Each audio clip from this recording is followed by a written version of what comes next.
বাড়ির সামনে নিহেরে মাছ এসেছিল, এই যে নিহেরে মাছ কেটে রেখেছি। আর এই নিহেরে মাছের তো গোটা গোটা তো করা যাবে না, এ তো করতে করতেই ভাজতে ভাজতেই গুঁড়ো হয়ে যাবে। তাই এটাকে পেঁয়াজ, একটু বেশি করে পেঁয়াজ রসুন দিয়ে একটু আদা জিরে টমেটো নুন হলুদ বেশ একটু ঝাল ঝাল মতো করতে হবে, তাহলে এটা খেতে ভালো লাগবে।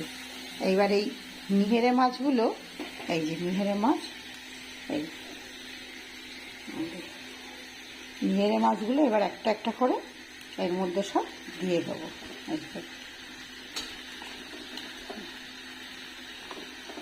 একটু লেবু জলে ভিজিয়ে রেখেছি, নাহলে নিহেরে মাছের না একটা কিরকম গন্ধ আছে, সেই গন্ধটা কাটানোর জন্য এইটা লেবুর জলে ভিজিয়ে রেখেছি। বলে নাকি নিহেরে মাছ খাওয়া ভালো, ওই জন্য আমি তাহলে একটু নিহেরে মাছ নিয়ে রাখি, নিহেরে মাছ খাওয়া যে তাহলে ভালো।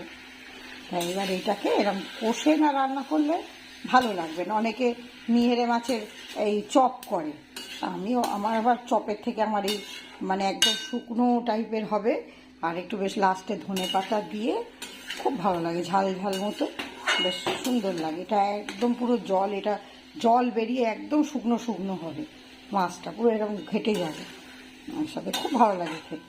তাই নিহেরে মাছটা হচ্ছে। আর ছেলের জন্য একটুখানি প্রেশার কুকারে দেশি মুরগি করে রেখেছি, মুরগি নয় মোরগ, দেশি মোরগ করে রেখেছি।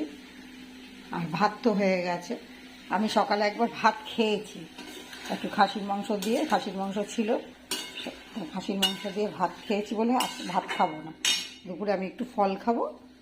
আর এই রান্না করছে, ওর বাবার ডাল আছে, আলু ভাতে ডিম সেদ্ধ দিয়ে ওর বাবা খেয়ে নেবে। আর ছেলের মুরগির মাংস, একটু নিহেরে মাছ, আর রেখে দেবো, এটা রাত্রিরেও হয়ে যাবে, রাত্রিরে আমি দুটো ভাত খাবো, ওই জন্য রাত্রিরেও হয়ে যাবে। এটা করে নিয়ে দেখাচ্ছি। একদম হয়ে গেছে, এটাও রেডি, থালা টালা সব ধুয়ে রেখেছি। এবার ওরা খেয়ে নেবে, খেয়ে নিলে হয়ে যাবে, আমি একটু ফল খাবো, ব্যাস হয়ে যাবে আমাদের দুপুরের সব খাবার দাবার। একটু টেস্ট করে দেখি কেমন হয়েছে।